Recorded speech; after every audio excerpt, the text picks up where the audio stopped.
네, 오늘 주신 말씀 사도행전 27장 보겠습니다. 13절에서 26절, 44절의 말씀을 저와 여러분이 교독하도록 하겠습니다. 제가 13절부터 읽겠습니다. 남풍이 순하게 불매 그들이 뜻을 이룬 줄 알고 닻을 감아 글에 대해 해변을 끼고 항해하더니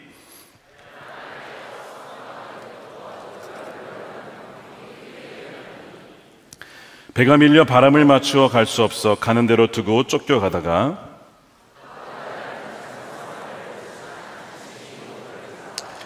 끌어올리고 줄을 가지고 선체를 둘러감고 스르디스에 걸릴까 두려워하여 연장을 내리고 그냥 쫓겨가더니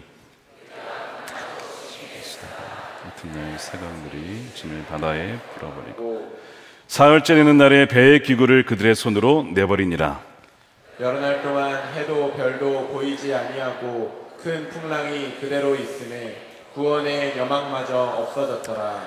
여러 사람이 오래 먹지 못하였으며 바울이 가운데 서서 말하되 여러분이여 내 말을 듣고 글에 대해서 떠나지 아니하여 이 타격과 손상을 면하였더라면 좋을 뻔하였느니라. 내가 너희를 권하노니 이제는 안심하라. 너희 중 아무도 생명에는 아무런 손상이 없겠고 오직 배뿐이리라. 내가 속한 바 곧 내가 섬기는 하나님의 사자가 어젯밤에 내 곁에 서서 말하되 바울아 두려워하지 말라. 내가 가이사 앞에 서야 하겠고 또 하나님께서 너와 함께 항해하는 자를 다 내게 주셨다 하였으니 그러므로 하나님이 여러분이여 안심하라. 나는 내게 말씀하신 그대로 되리라고 하나님을 믿노라. 그런즉 우리가 반드시 한 섬에 걸리리라 하더라. 44절 함께 읽겠습니다. 그 남은 사람들은 널조각 혹은 배 물건에 의지하여 나가게 하니 마침내 사람들이 다 상륙하여 구조되니라. 아멘. 하나님의 말씀입니다. 네, 오랜만에 우리 사도행전 말씀을 계속 살펴봅니다. 이제 오늘 말씀을 제외하면 단 한 번의 말씀만 남았습니다.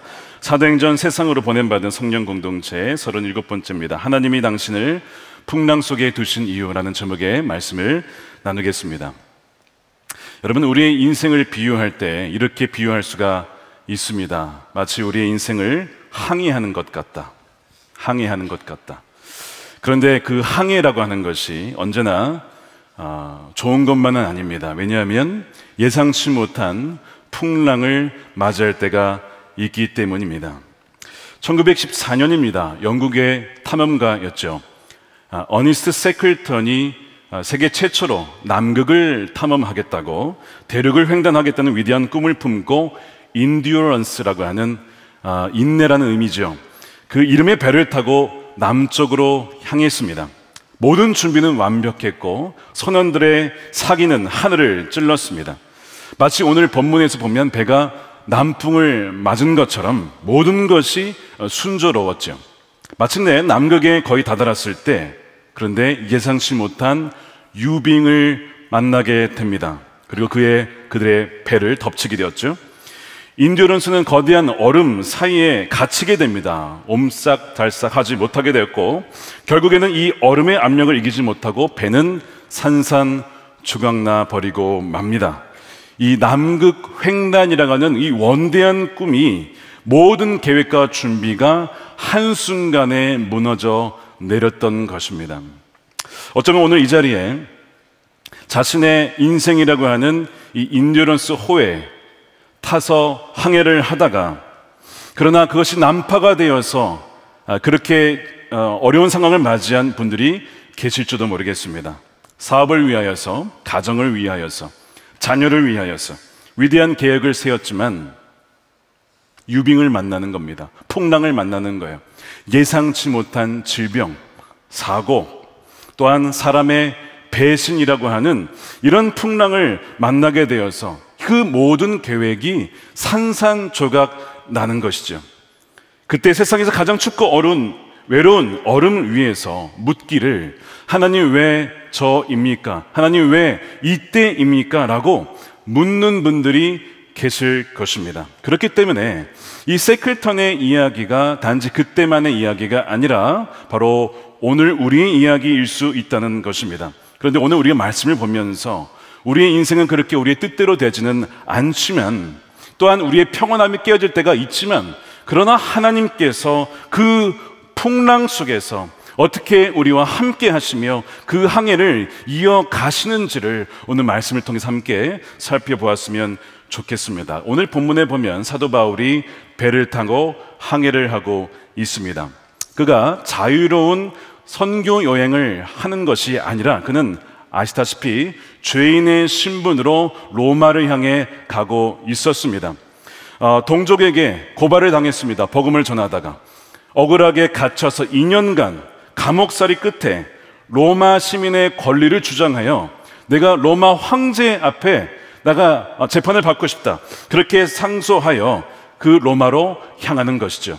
그래서 다른 죄수들과 함께 또 자신의 운명을 결정지을 그 당시에 세상의 심장부로 향해 로마를 향해 가고 있었던 것입니다. 말씀드린 것처럼 그의 배는 처음에는 순조롭게 출발을 하고 이 선원들의 계획은 다 합리적인 계획처럼 보였습니다. 그들이 현재 머물고 있었던 이 미항, 아름다운 항구라는 의미인데 이 항구에서 떠나자라고 합니다. 왜냐하면 이곳은 좁은 곳이니 겨울을 맞이하기에는 좀 적절치 않다, 불편하다. 그래서 이곳보다 북서쪽에 좀 떨어져 있는 그곳으로 가서 거기에서 겨울을 나자는 것이었습니다. 바로 그것이 베닉스라고 하는 항구입니다.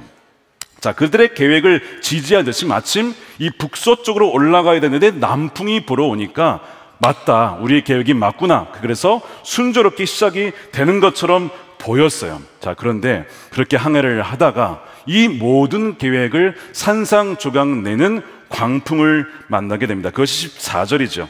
얼마 안 되어 섬 가운데로부터 유라굴로라는 광풍이 크게 일어나니, 이 유라굴로라고 하는 뜻은 직역하면 유로스는 바로 동풍, 아킬로는 북풍, 합쳐서 북동풍이라는 뜻입니다. 그래서 영어로는 The North Easter라고 이렇게 번역을 해놨습니다. 한번 상상해 보세요. 북서쪽으로 배가 가야 되는데 북동쪽에서 바람이 부는 겁니다. 올라갈 수 있겠습니까? 못 올라가는 거죠. 당시의 배의 기술로는 맞바람을 마주하고서 그를 뚫고 갈 수가 없었던 것입니다. 그래서 그들의 모든 합리적인 계획, 순조로운 출발, 모든 긍정적인 신호가 한순간에 무용지물이 된 거예요. 그래서 이 북동풍으로 말미암아 배는 북쪽으로 올라가지는 못하고 남서쪽으로 계속 전혀 계획이 없었던 곳으로 빠져들고 말았던 것입니다. 자, 이 배 안에 누가 있었냐면 아주 경험 많은 선원들이 있었습니다. 로마의 군인들이 있었습니다. 그 권력을 가진 사람들도 이 광풍 앞에서는 속수무책인 것이죠. 그러나 이 깊이 들여다보면 단순히 이것은 자연재해가 아니었습니다. 막을 수 있었던 사건이었어요. 왜냐하면 그들은 사실은 이 광풍이 일어날 것을 알고 있었지만 그것을 무시한 교만의 결과였습니다. 성경은 기록하기를 9절에 보면 이렇게 되어 있어요. 여러 날이 걸려 금식하는 저희가 이미 지났으므로 항해하기가 어떻다고요? 위태한지라.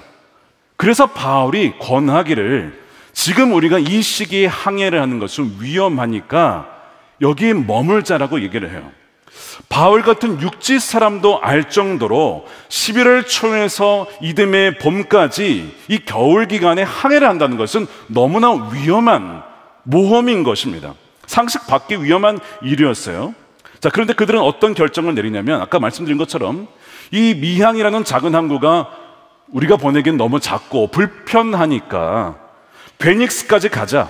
여기는 비록 겨울에 항해하는 것이긴 하지만 우리의 능력으로, 우리의 경험으로, 우리의 재능으로 얼마든지 그 광풍을 만나도 이겨나갈 수 있어 라고 생각을 하고 거기를 지나가고자 했던 것입니다. 게다가 순한 남풍까지 당시에는 불었어요. 아, 모든 것이 계획대로 되겠구나 라고 판단을 내렸던 것이죠. 자, 그런데 말씀드린 것처럼 이런 잘못된 근거로 인한 잘못된 선택의 결과가 바로 이 교만함으로 인한 풍랑을 맞이하게 된 것입니다.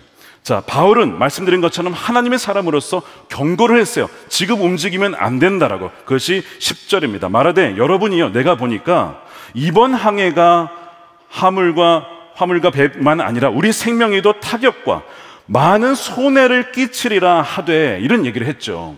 그런데 백부장이 선장과 선주의 말을 바울의 말보다 더 믿더라.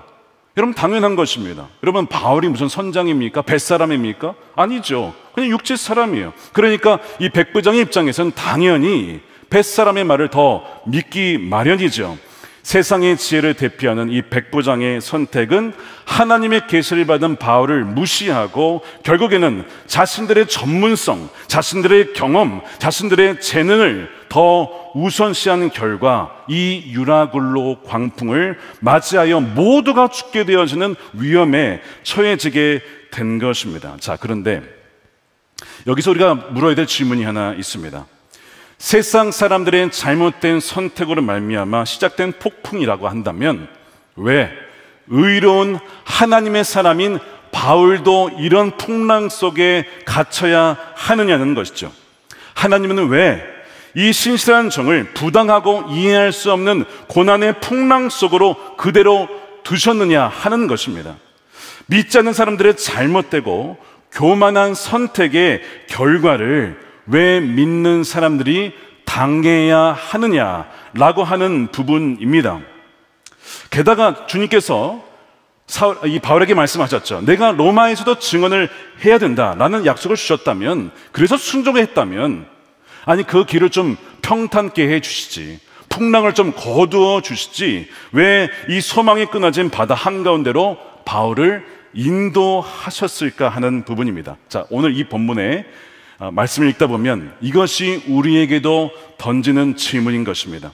인간의 모든 노력이 수포로 돌아가고 구원의 여망마저 없어진 그 절망의 바다 속에서 왜 하나님은 아무런 말씀이 없이 이 풍랑을 이 삶에, 바울의 삶에, 하나님의 백성의 삶에 허락한 것일까 하는 부분이죠. 자, 이 바울의 이야기가 2000년 전에 이 지중해에서 벌어진 일만이 아니라 바로 지금 우리의 삶에서도 벌어질 수 있는 일이라고 하는 거예요. 이 배의 상황은 오늘날 수많은 그리스도인들이 밤마다 눈물로 묻는 그 질문의 본질을 정확하게 보여주고 있는 것입니다. 어떤 질문이 있냐면, 하나님 왜 저를 풍랑 속에 그대로 두셨습니까?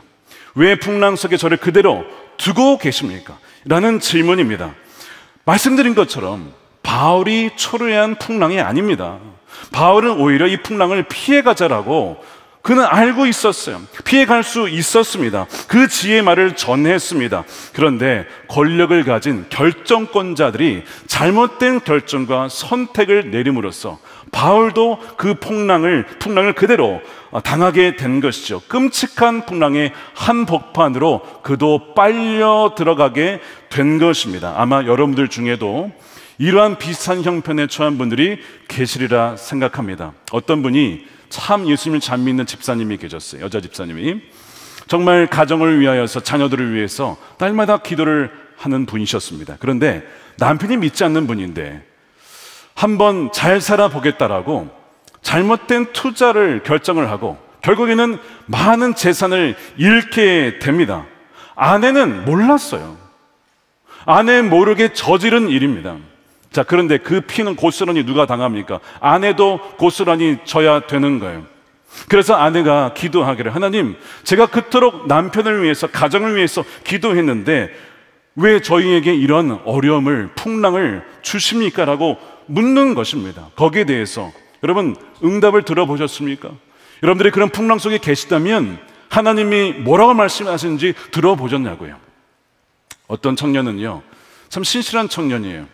회사에서 참 정직하게, 요즘 젊은 청년답지 않게 신실하고 정직하고 정말 부지런하게 회사를 위해서 일했어요. 근데 비슷하게 경영진이 잘못된 결정 때문에 결국에는 회사가 넘어가게 됩니다.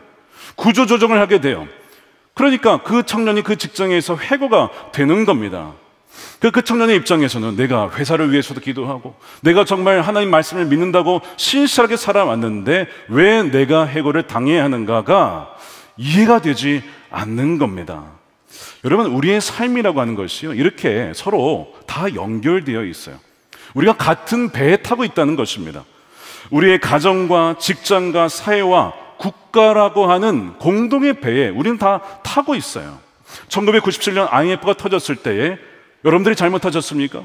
여러분들이 잘못하셔도 나라가 그렇게 된 것이었을까요? 아니죠. 잘못된 결정들, 지도자들의 잘못된 선택과 그런 것들이 쌓이고 쌓여서 결국에는 온 국민이 부채와 부도라는 짐을 떠안게 되었던 것을 여러분 기억하실 겁니다. 그러니까 여러분, 우리의 인생이 나만 잘한다고 되는 것이 아니라 서로가 연결되어 있기 때문에 누군가의 잘못된 결정이 우리에게도 고스란히 피해로 다가올 수 있다는 것을 우리는 삶을 살아가다 보면 알게 되죠. 그런데도 우리는 억울한 것입니다. 그러면서 묻기를, 하나님, 저를 향한 하나님의 약속은 어디에 있는 것입니까? 아니, 저를 향한 하나님의 선하신 계획은 있기나 한 것입니까? 라고 질문을 멈출 수가 없는 것이죠. 만약 여러분들이 오늘 이 상황을 보면서 나의 상황과 너무나 흡사하다고 한다면 바로 여러분들에게 오늘 이 밤에 주님께서 이 말씀을 주신 줄로 믿으시기를 축복합니다. 여러분들의 귀를 활짝 여시고 오늘 성령을 통해서 각 사람에게 주실 성령의 음성을 듣는 이 밤이 되기를 축복합니다.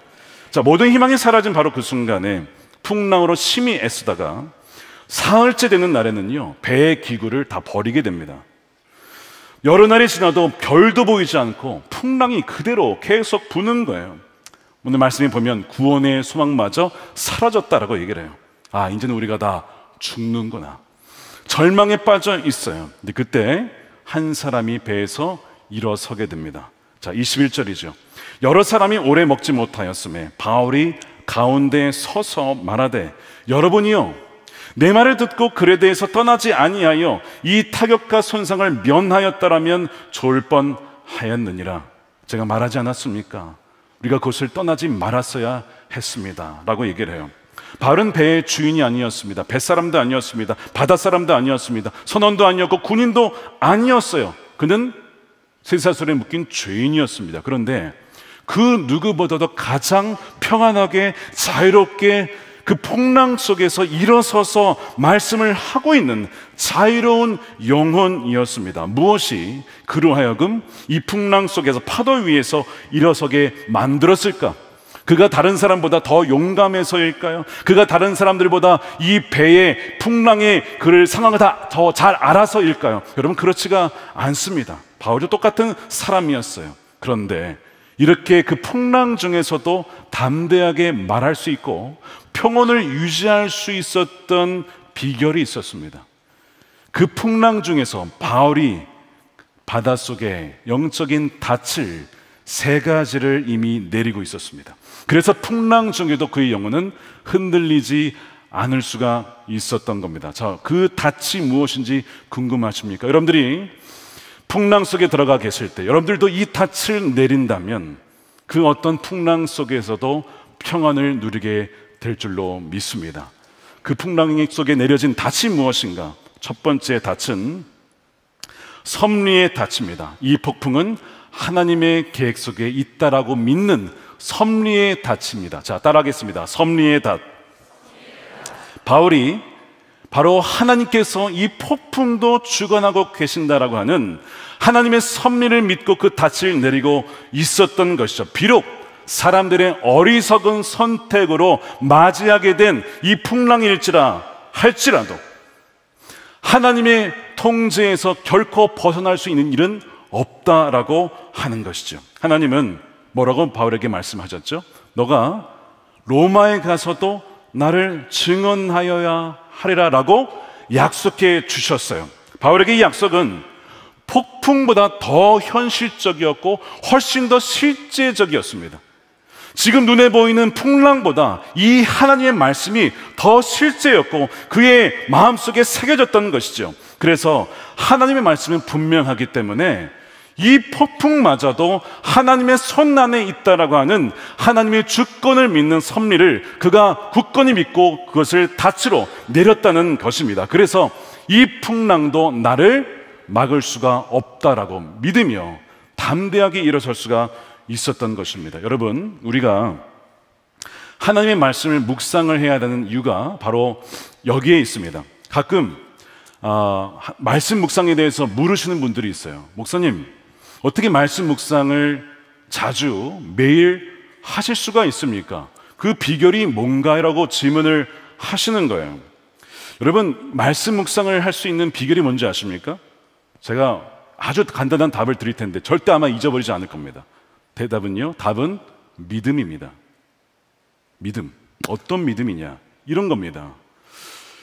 일주일에 한 번만 식사하시는 분 계십니까? 그런 분은 아마 없으실 겁니다. 적어도 하루에 한 끼나 두 끼나 세 끼를 드실 거예요. 여러분, 왜 그렇게 드시는 거죠? 믿음 때문입니다.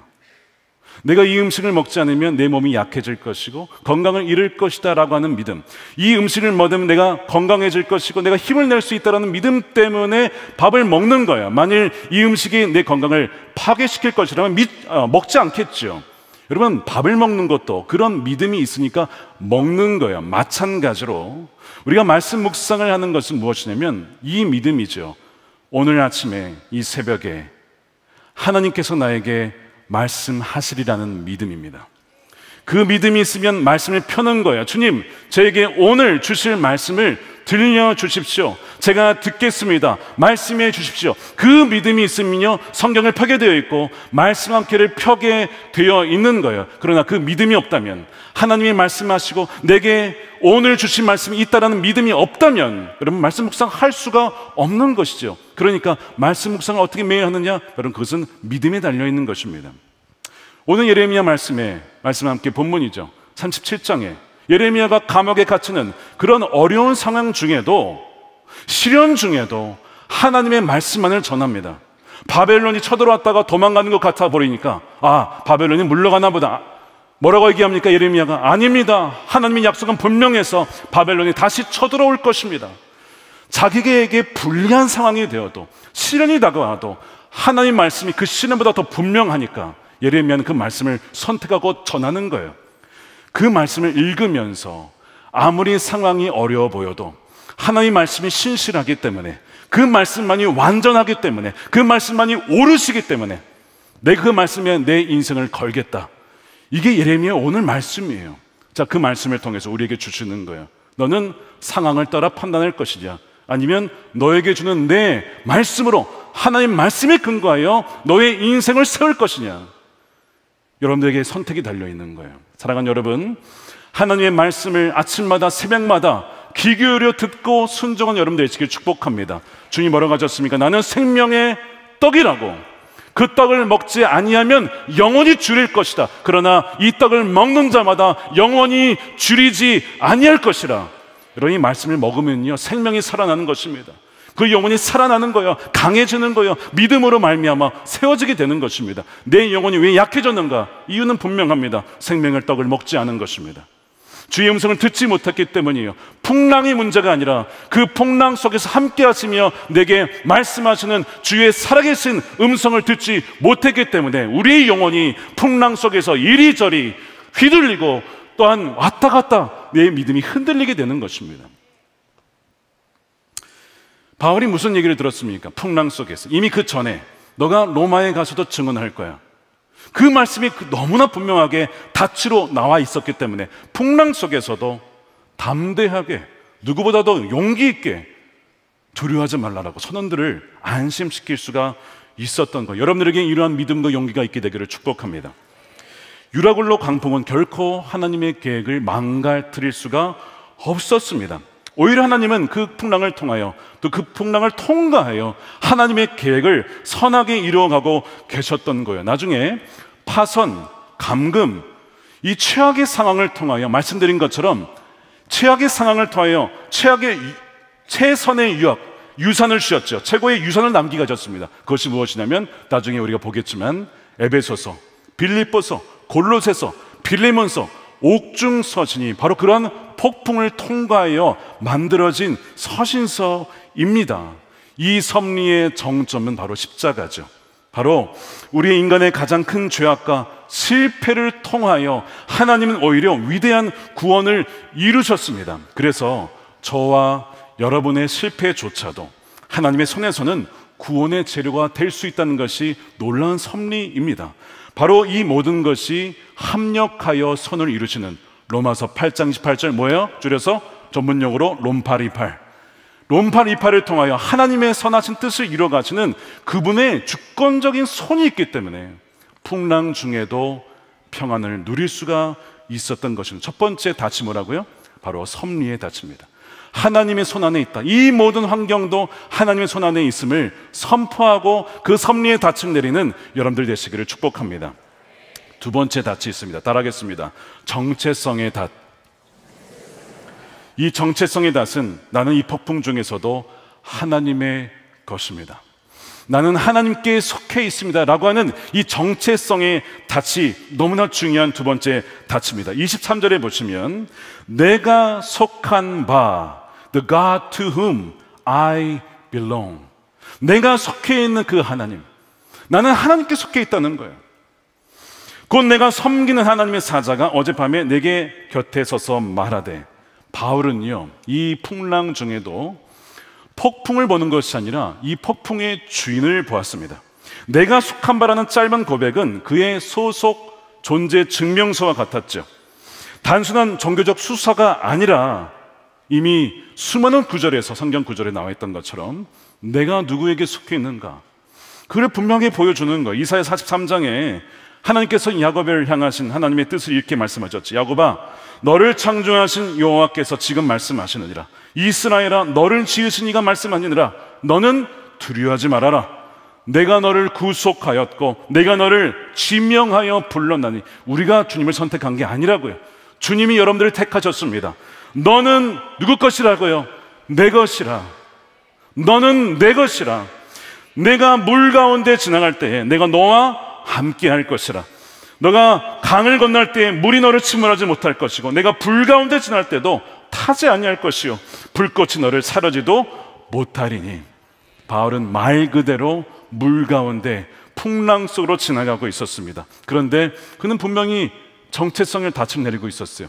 나는 이 고난 때문에 버려진 자가 아니라, 이 고난을 보니까 하나님이 나를 버리셨구나, 그게 아니라, 나는 버려진 존재가 아니라 창조주께서 친히 나를 지으시고 나의 이름을 불러 당신의 소유로 삼으신 그런 존재임을, 바로 그 순간에 더욱더 자신의 정체성을 닻을 주님께 내렸던 것입니다. 여러분, 풍랑 속에 있을 때 여러분 이것을 꼭 기억하십시오.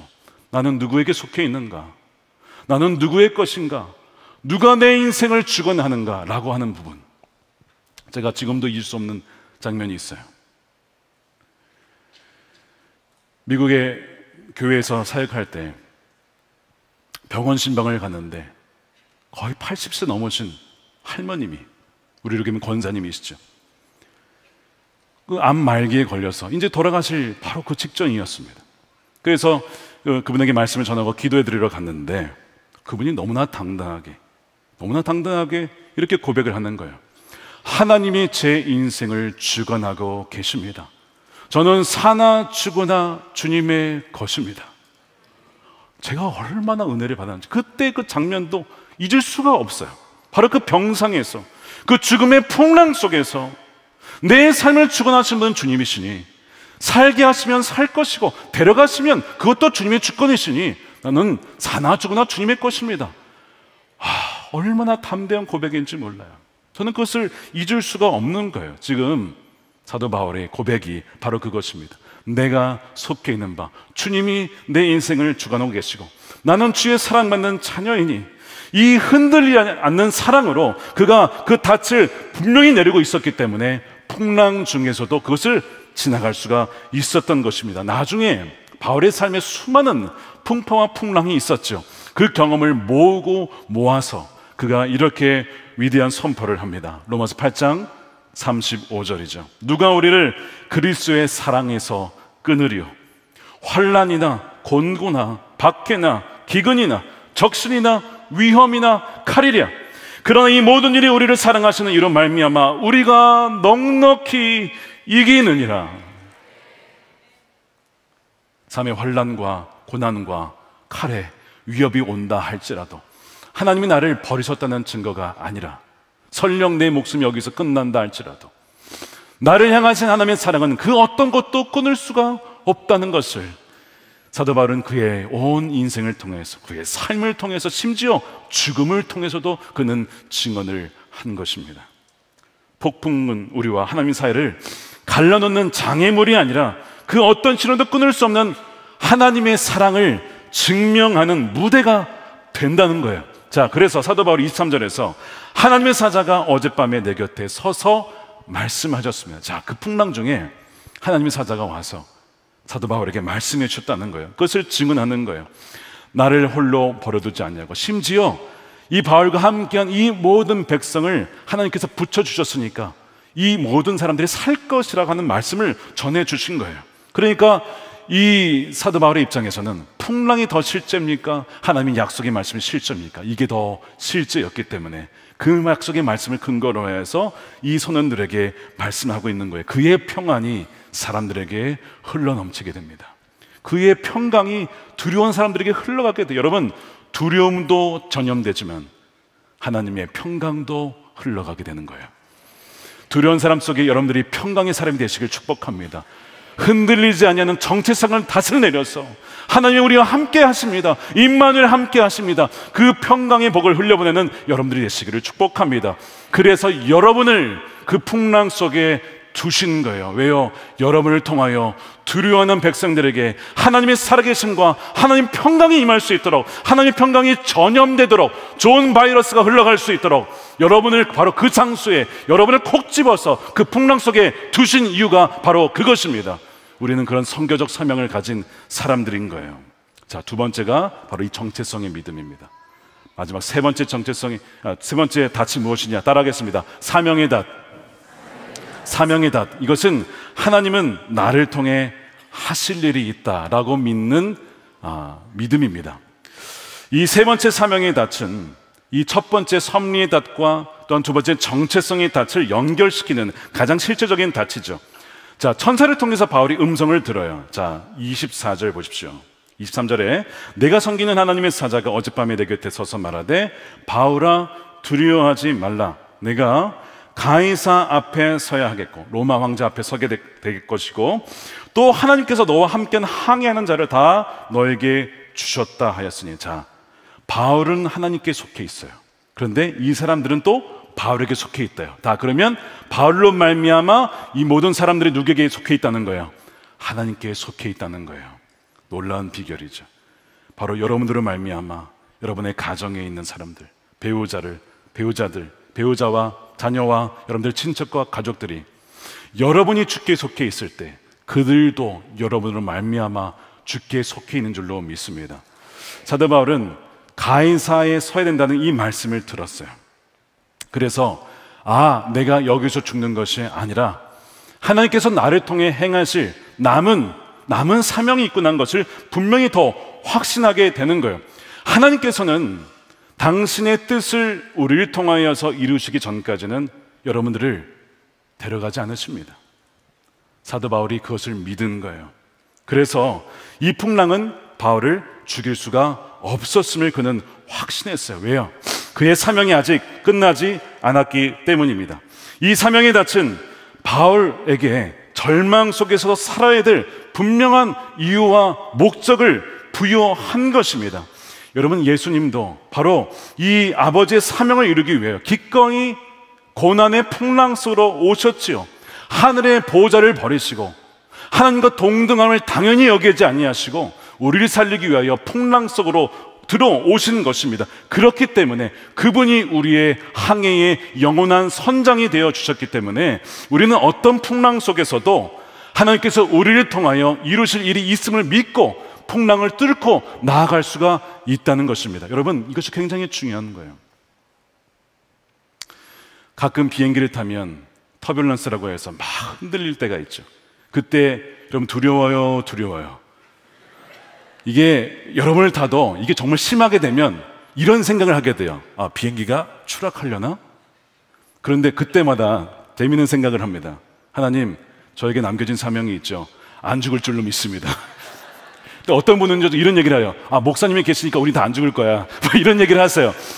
여러분, 그게 아니라 하나님이 우리에게 맡겨진 사명이 있다면 우리는 계속 이곳에서 그 사명을 완수할 때까지 살아갈 것이고, 나이가 젊든 나이가 많든 이 땅에서 이룰 사명이 다 이루어졌다면 오늘이라도 데려가실 수 있습니다. 우리는 죽으나 사나 주님의 것이기 때문에 우리가 살아있는 동안 주님께서는 우리를 통하여 하나님의 뜻을 이루어 가실 것입니다.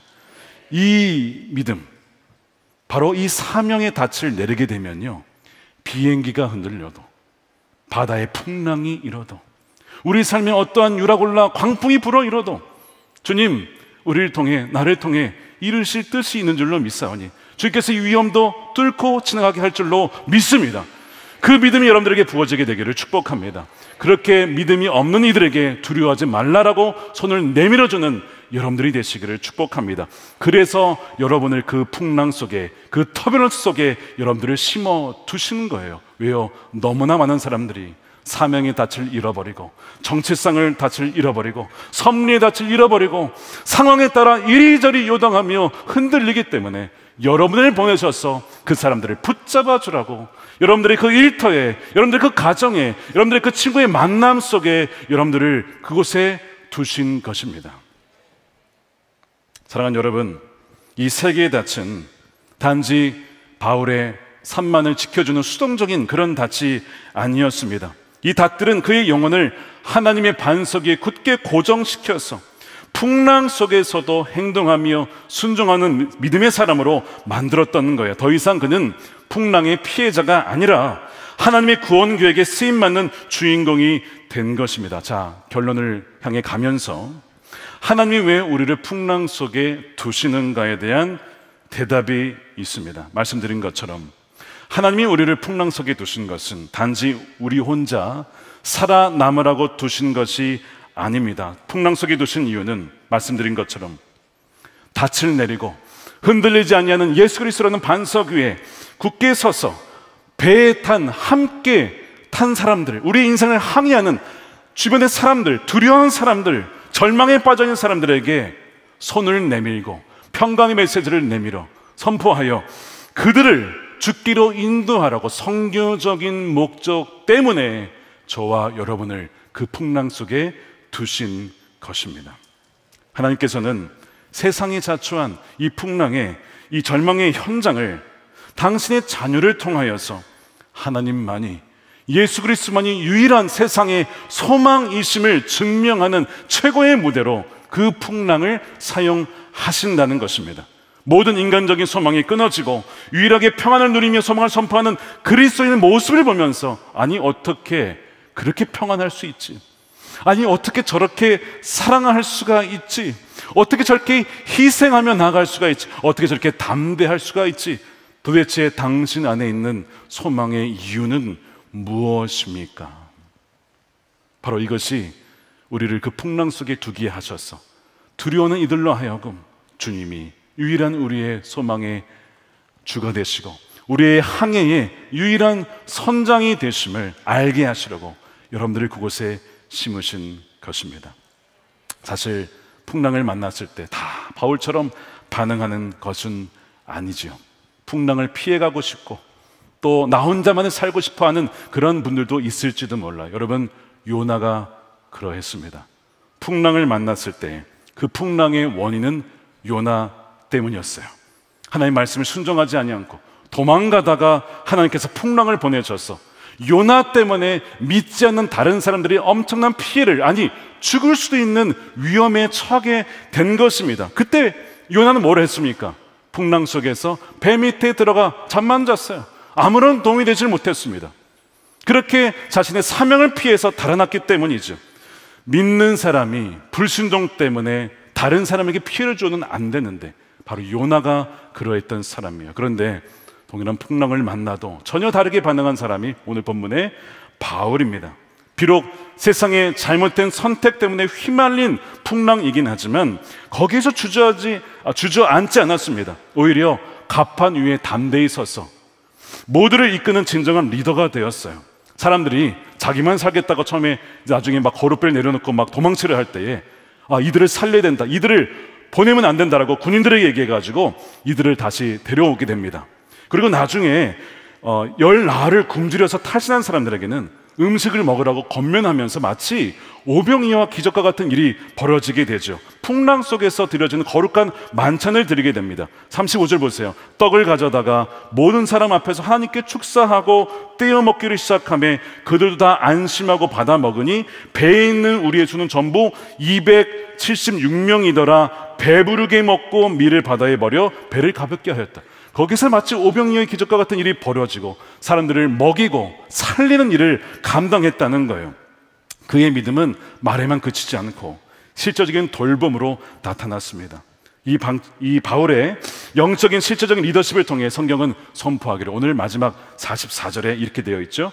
남은 사람들은 널주가 혹은 배의 물건에 의지하여 나가게 하니 마침내 사람들이 다 상륙하여 구조되니라. 바울로 인하여서 275명 나머지 선원들이 다 살게 된 것입니다. 즉 바울은 풍랑 속에서 하나님의 구원, 하나님이 우리의 풍랑 속에서도 구원이 되신다, 유일한 소망이 되신다는 것을 증언하는 통로가 되었던 것입니다. 요나는 풍랑 속에서 자신을 숨기는 자였지만 바울은 풍랑 속에서, 그 풍랑 속에서 하나님을 드러내는 자였어요. 요나는 세상의 짐이 되는 자였지 모르겠지만 바울은 세상을 구원하는 사람이었습니다. 여러분, 요나의 길을 가겠습니까? 아니면 바울의 길을 가시겠습니까? 요나처럼 불평하며 원망하며 자신만 살겠다고 도망치겠습니까? 아니면 바울처럼 하나님이 이 풍랑 속에 나를 두신 것은 다름이 아니라 바로 이 사람들을 살리라고 나를 이 풍랑 속에 두셨구나, 그 선교적인 사명을 가지고 나아가시겠습니까? 우리 사랑하는 선화목적의 모든 성도들은 바로 이 바울의 삶을 따라가며 우리의 유일한 수망 되시고 능력 되시는 주님만의 그 풍랑 속에서 풍랑을 통하여 증언하는 선교적인 사명을 감당한 여러분들이 되기를 축복합니다. 우리가 오늘 불렀던 찬양 중에 주만이 내 반석이라는 찬양의 원제는 코너스톤이라고 하는 이 모퉁이 돌이라는 제목의 찬양입니다. 근데 이제 한글 가사는 아무래도 영어를 이렇게 번역하다 보니까 많이 없어지는 부분이 있어서 아쉬워요. 이 가사 중에 그는 주 만유의 주시라, 그는 주 만유의 주시라, 이 부분이 있는데 이 부분이 원래 가사가 이렇게 되어 있습니다. Through the storm, He is Lord, Lord of all. 이 부분이 빠져 있어요. 폭풍 속에서도 주는 주님이시고 만유의 주이십니다. 이 고백이에요. 폭풍을 없애는 분이 아니라 폭풍 중에서도 우리를 지키시는 분이 주님이시다라는 고백이고, 동시에 폭풍을 통과할 때 비로소 나의 진정한 왕이시고 나의 생명의 죽은 자가 누구이신지를 비로소 우리는 알게 된다는 고백이기도 합니다. 그가 우리의 주님이시고 그가 우리의 인생을 책임지시는 진정한 생명의 주인이시라는 고백이죠. 바울이 바로 이 폭풍을 통해서 누가 우리의 인생을 주관하는가? 우리의 지능, 우리의 지식, 경험, 우리의 능력, 우리의 가진 돈이 우리 인생을 이끌어갈 수 있느냐? 절대 그렇지 못하다는 것을, 그 모든 것이 다 파손될 수밖에 없다는 것을 보여주고, 진정 폭풍을 통해서만 주님이 나의 진정한 왕이시구나, 내가 온전히 내 인생을 바쳐야 할 분이 주님이시구나, 내가 인생을 세워야 할 그 반석이 주님이심을 분명히 깨닫게 된다는 것입니다. 사랑하는 성도 여러분, 여러분들이 겪고 있는 직장의 위기와 가정의 불화와 공동체의 어려운 것 같은 이 풍랑 속에서 있을 때에 혹시 그 주변에 고통받고 힘들어하는 믿지 않는 이웃이 있으십니까? 여러분, 그것은 우연이 아니라고 하는 거예요. 왜 여러분을 그 곁에 같이 두게 하셨는가? 바로 그 풍랑에 두신 이유는 그 속에서 함께 불평하고 낭망하고 좌절하는 요나가 되라고 보내신 것이 아닙니다.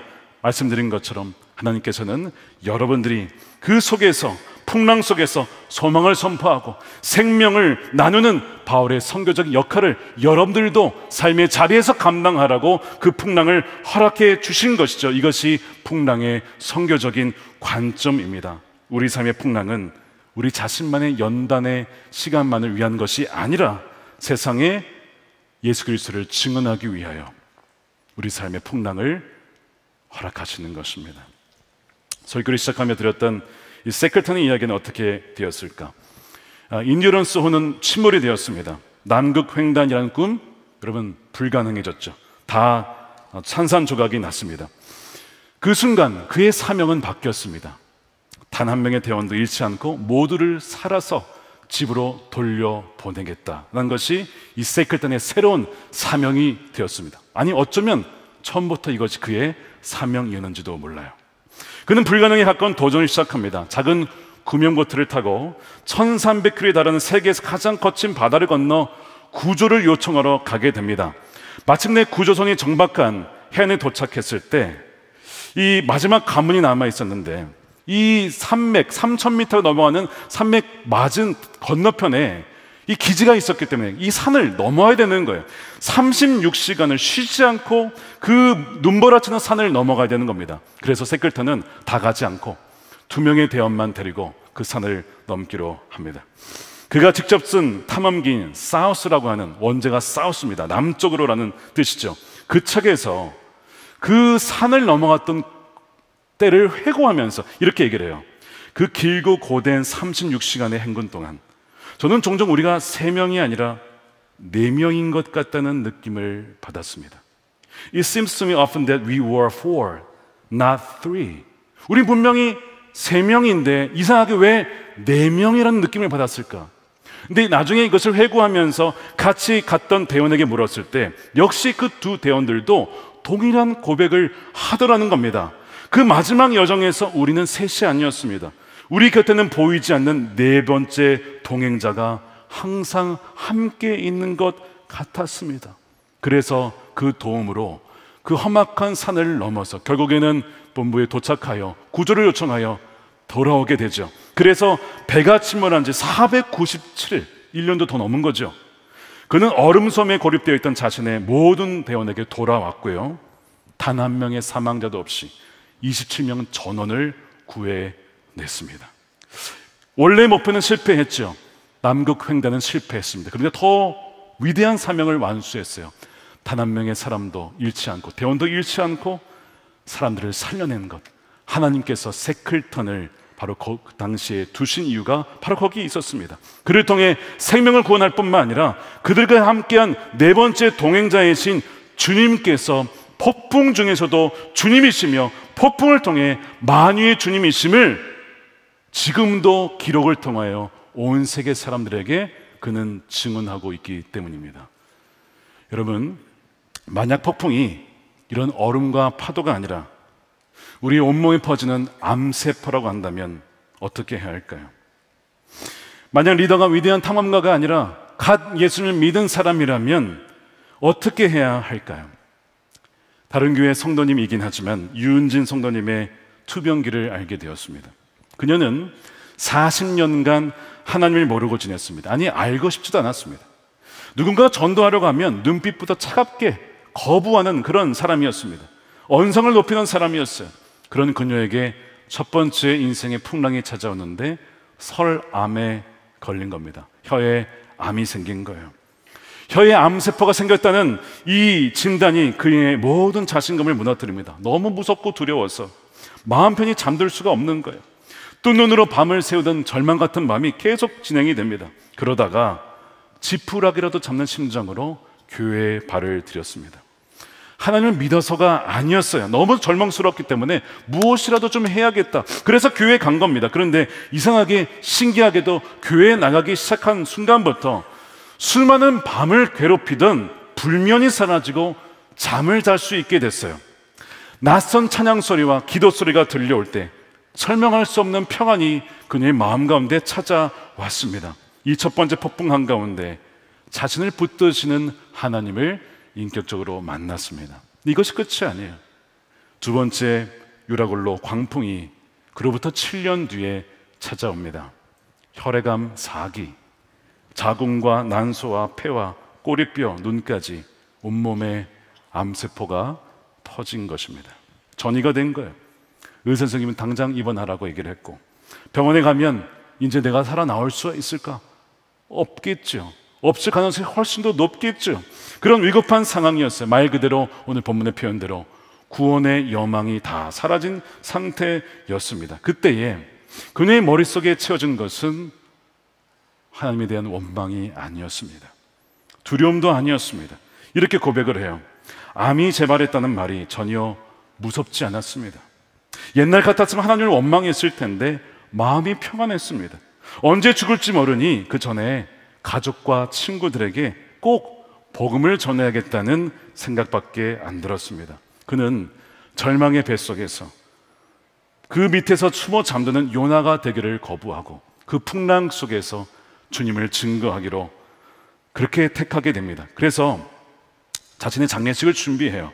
영정사진을 찍습니다. 그리고 병원에 입원하기 전에, 몇 시간 전에, 마치 이 땅에서의 마지막 사명인 것처럼 불교 지만인 시어머니와 시누이를 찾아갔습니다.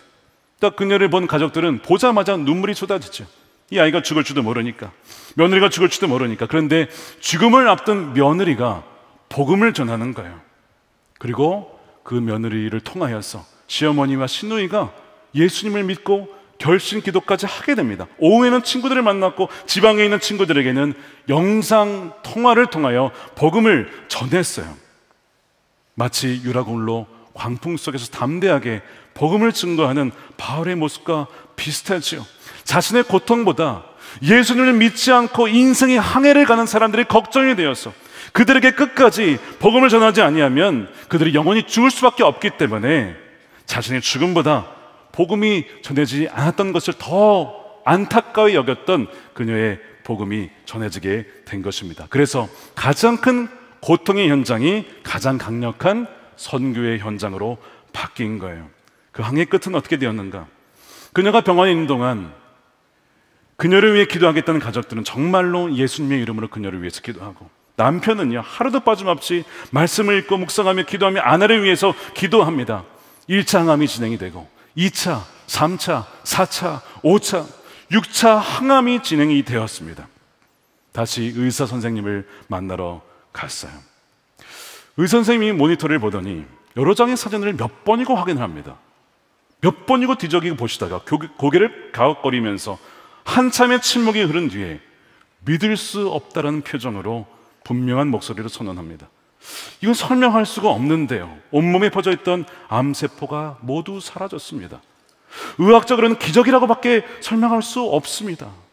하나님께서 그녀의 암세포를 치유해 주신 것입니다. 하나님 그녀를 죽음이라는 가장 큰 풍랑 속에 보내셔서 자신과 함께 배에 탔던 사랑하는 가족과 친구들을 위한 바울이 되게 하시고 마침내 그 풍랑을 잠잠케 하시는 주님을 바라보며 모두가 함께 그 구원의 기쁨을 누리게 된 것이죠.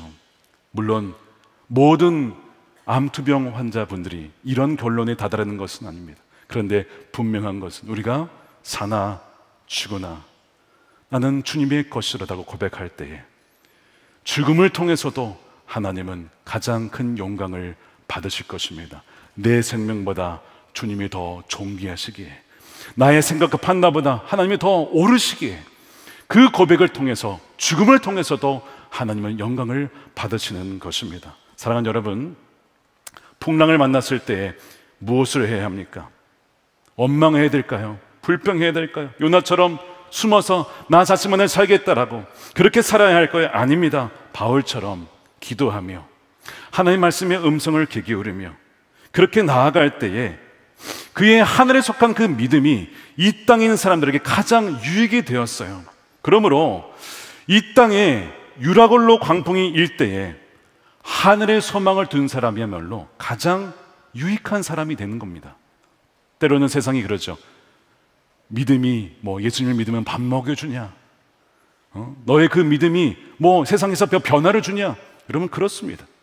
죽음의 위기를 만날 때 하늘에 속한 자라는, 내가 주님께 속한 자라는 그 믿음이 그 풍랑 속에서 가장 강력한 힘이 되고 가장 큰 평안이 될 수 있다는 것을 오늘 바울을 통해서 우리는 보게 된다는 거예요. 사랑하는 여러분, 유라굴로 광풍이 일 때 세 가지 닻을 기억하십시오. 첫 번째, 섭리의 닻을 내리십시오. 내 눈앞에 파도만 보며 절망할 것이 아니라 폭풍 너머에 계신 하나님의 선하신 계획과 목적을 신뢰하는 것입니다. 우리의 시선을 하나님께 고정하는 것입니다. 두 번째 뭐죠? 정체성의 닻을 내리는 것입니다. 폭풍 속에서 선포하십시오. 나는 주님의 것이다. 나는 주님께 속한 자녀이다. 주님이 나의 전부가 되신다 라고 고백할 때에 나는 폭풍에 휩쓸려서 사라질 존재가 아니라 전능하신 하나님 손에 붙들린 그분의 소유된 자녀라고 여러분 입술로 선포하시길 축복합니다. 세 번째 닻은 무엇입니까? 사명의 닻을 내리는 거예요. 고난을 그저 견디는 것을 넘어 바로 이 순간 이 자리에서 하나님께서 나를 통해 하실 일이 있다라고 하는 이 사명의 낯을 내릴 때에 여러분들이 있는 자리에서 주변에 있는 이들에게 하나님이 살아계심을 여러분의 인생을 통하여 증거하게 될 것입니다. 그러므로 이제는 질문을 바꾸었으면 좋겠습니다. 하나님, 왜 저를 풍랑 속에 두셨습니까? 라가 아니라 이렇게 묻는 겁니다. 하나님, 이 유라굴로 광풍 속에서 제가 누구를 위한 바울이 되기를 원하십니까? 제가 이 유라굴로 광풍 속에서 바울처럼 어떤 믿음과 순종을 하기를 원하십니까?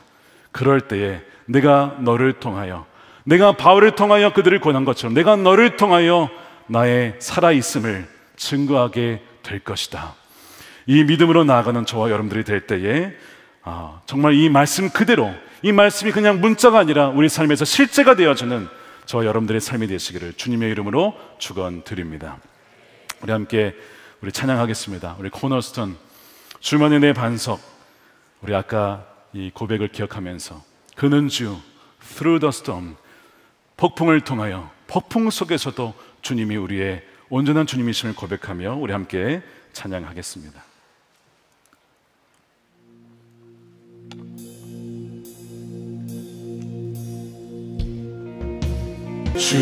주시라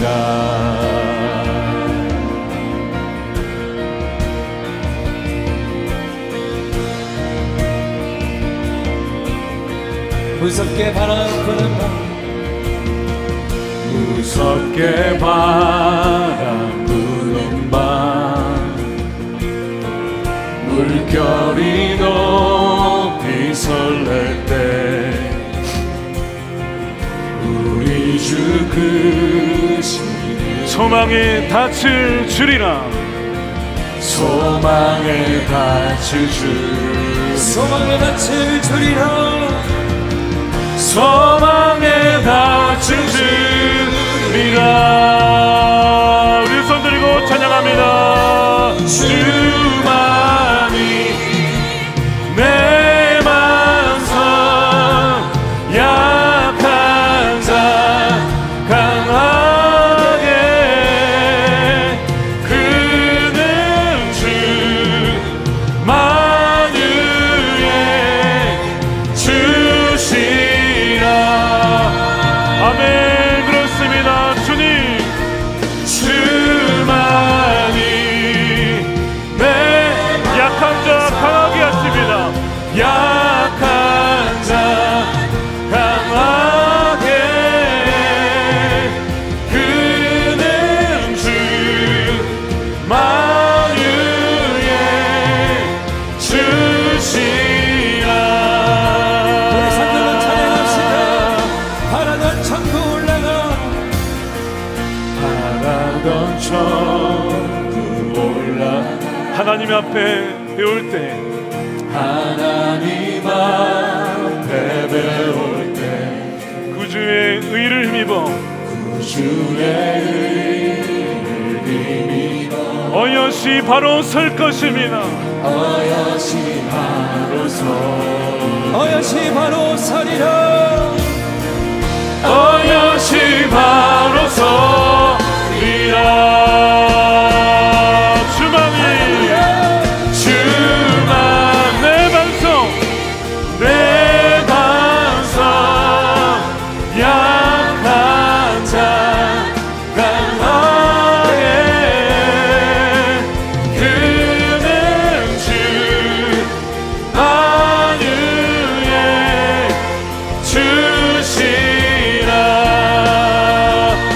주만이, 주만이 내 반석, 약한 자 강하게, through the storm, 그는 주 만유.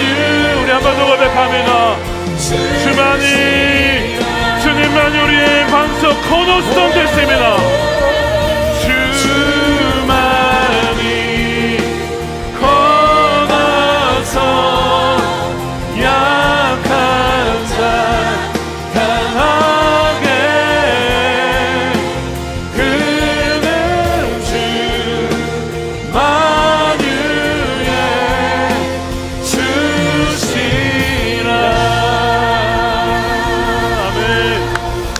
through the storm, He is Lord.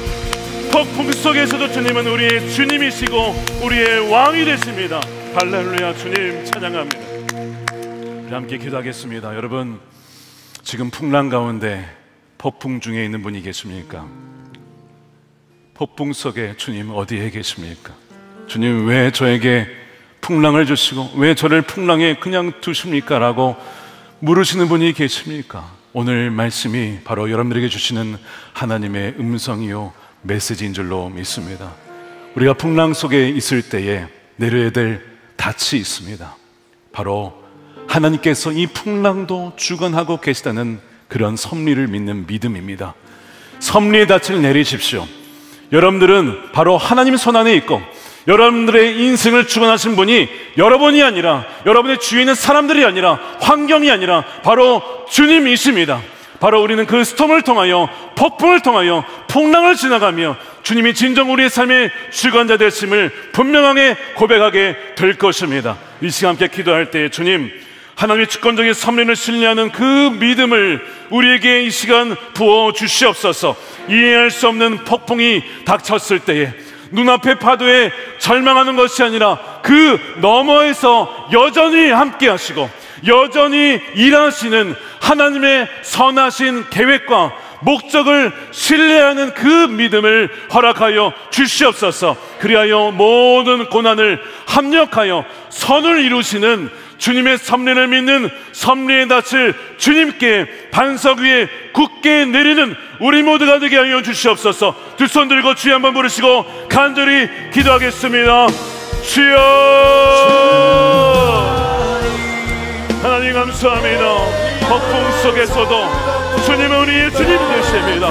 풍랑 속에서도 오히려 그 풍랑을 통과하며 주님인 우리의 주님이 되십니다. 주여, 우리 인생을 주관하신다는 섭리를 믿는 그 믿음을 허락하여 주시옵소서. 모든 것을 합력하여 선을 이루어 나가시는 하나님의 그 믿음, 하늘 향한 그 믿음을 바라보게 하여 주시옵소서. 주여, 그 너머에서 일하시는 하나님의 놀란 계획을 신뢰함으로 나가게 하여 주시옵소서. 하나님, 흔들린 자가 있습니까? 요동치는 자가 있으니까 주여, 너들 가운데 평강을 놓아주시고 함께 두려워하지 말라. 내가 너와 함께함이라. 너는 가이사 앞에 서야 하리라. 하나님의 평강의 말씀으로 주여 모든 풍랑을 잠잠케 하시고 아버지 그 말씀으로 풍랑을 지나갈 수 있는 놀란 믿음을 주님 더하여 주시옵소서. 주여 아버지, 풍랑을 통하여 더욱더 주님은 우리의 만유의 주님이 되십니다. 만유의 주님이 되십니다. 더욱더 풍랑을 통하여 주여, 주님은 영광을 받으십니다. 주님은 찬양을 받으십니다. 찬양받기에 합당한 분이십니다. 주님, 할렐루야. 주님을 찬양합니다. 주님을 찬양합니다. 주님을 찬양합니다. 이 시간 만유의 주 영광을 받아 주시옵소서.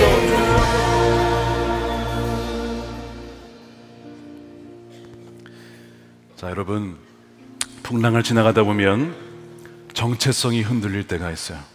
하나님이 나를 버리셨나 보다. 하나님이 나를 사랑하지 않으시나 보다. 하나님이 나를 완전히 포기하셨나 보다. 여러분, 절대 그렇지가 않습니다. 바로 마귀는 그때 여러분들의 정체성을, 그 믿음을 공격하려 할 것입니다.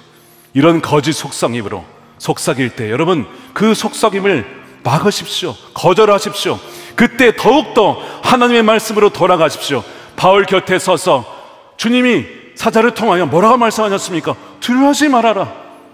너는 내 것이다. 내게 속하였다. 그리고 이 사람들도 바로 너에게 붙여두었으니 죽지 아니할 것이다 라고 말씀해 주셨잖아요.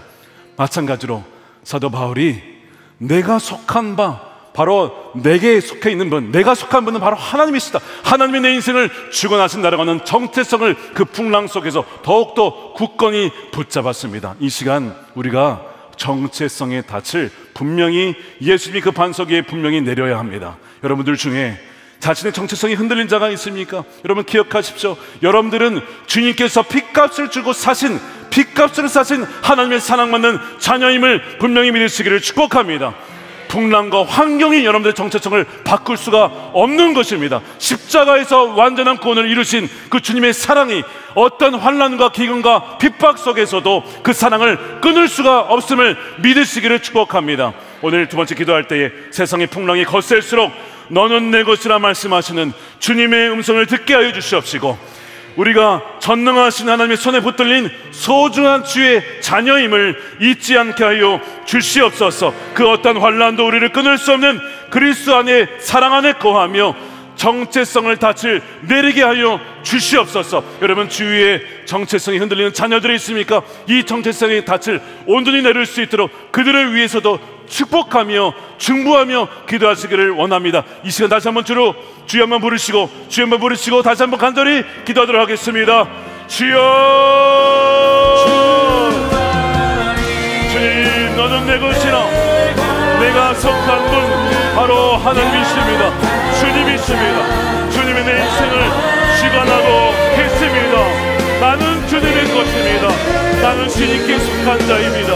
오 주님, 풍랑 속에서도 주여 나의 정체성은 변하지 않습니다. 우리의 외적인 환경이, 나의 몸의 상태가, 나의 외적인 조건이 나의 정체성을 바꿀 수가 없습니다. 주님, 정체성을 이 닻을 분명히 주님께 내리게 하여 주시옵소서. 주님께 온전히 내리게 하여 주시옵소서.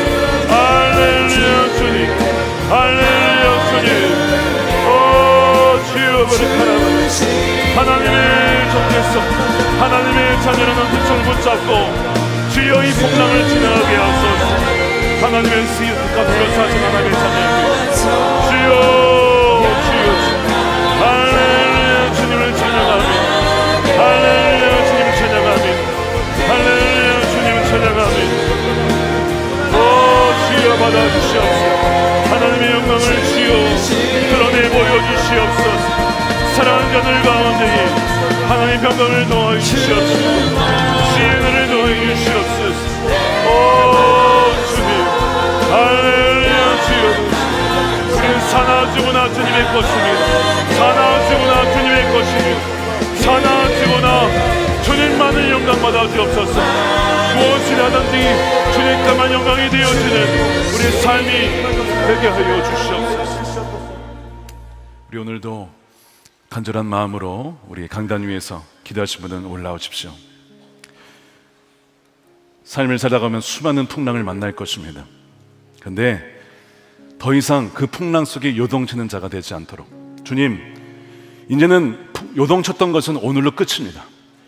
내가 이제는 말씀의 닻을 내리고 섭리의 닻을 내리고 정체성의 닻을 내리고 이 하나님 고난 속에서, 풍랑 속에서도 주님께서 이 선교적인 사명을 나에게 주셨음을 믿는 사명의 닻을 내리겠습니다. 그 마음으로 오셔서 기도했으면 좋겠어요. 그 말씀으로 분명히 닻을 내려서 어떤 풍랑이 내 인생에 다가와도 오히려 그 폭풍을 통하여 주님은 나의 주님이십니다, 나의 왕이십니다, 더욱더 선명히 되어지는 저와 여러분의 삶이 될 줄로 믿습니다. 오늘 또한 치유를 위해서 기도받으실 분들은 나오십시오. 여러분들을 위해서 주의 마음으로 기도해 드리겠습니다. 다시 한번 말씀드리지만 저나 우리 목사님들은 아무런 능력이 없습니다.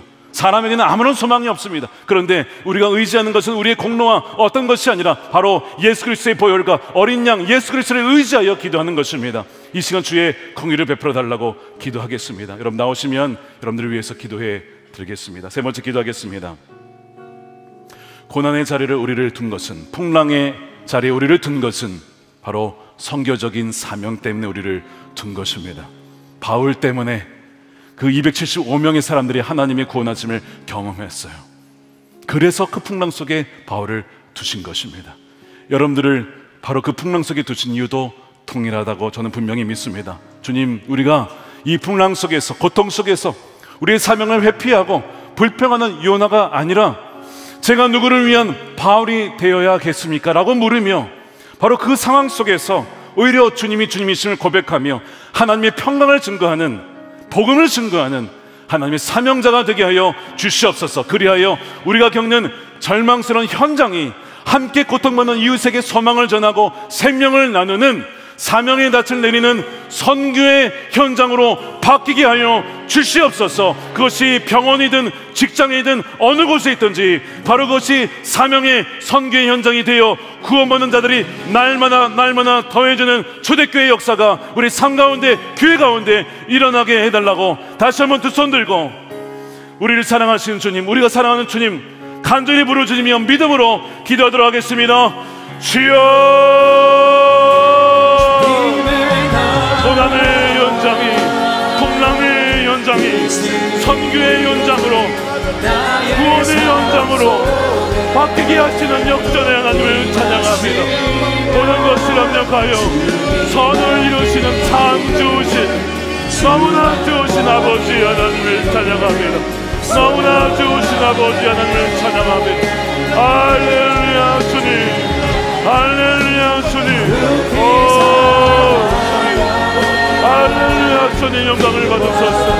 주님만 높임을 받으소서.